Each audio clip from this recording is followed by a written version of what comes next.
अब हम पढ़ेंगे पूर्ववर्ती संख्या। पूर्ववर्ती संख्या, पूर्ववर्ती का मतलब होता है दी गई संख्या के पहले की संख्या। दी गई संख्या के पहले की संख्या। जैसे हम आपको ये दे दें 4, तो ये संख्या हो गई। इसके पहले की संख्या क्या आएगा? इसके पहले की संख्या 3। पहले की संख्या 3, तो 4 की पूर्ववर्ती क्या हो जाएगी? 3। ठीक, तो इसमें परिभाषा है किसी संख्या से 1 घटाने पर कितना घटाएंगे? 1। जो संख्या प्राप्त होती है वह दी गई संख्या की पूर्ववर्ती संख्या होती है। दी गई संख्या, संख्या कोई भी हो सकती है।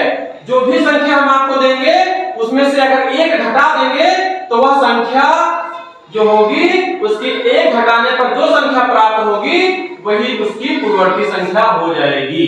जैसे हम ये कहें 5 की पूर्ववर्ती क्या होगी, तो 5 में से क्या घटाएंगे? 1। जब 1 घटाने पर तो 5 की पूर्ववर्ती क्या हो जाएगी? 4। हम कहें 10 की पूर्ववर्ती, तो 10 में से कितना घटाएंगे? 1। तो 10 में से 1 घटाएंगे तो 10 की पूर्ववर्ती क्या हो जाएगी? 9। फिर हम कहें 50 की पूर्ववर्ती, तो 50 में से 1 घटाएंगे तो 50 की पूर्ववर्ती क्या हो जाएगी? 50। हम कहें 999 की पूर्ववर्ती, तो 999 में से हम 1 घटाएंगे, एक ही तो घटाना है, तो जब 1 घटा देंगे तो 999 की पूर्ववर्ती क्या हो जाएगी?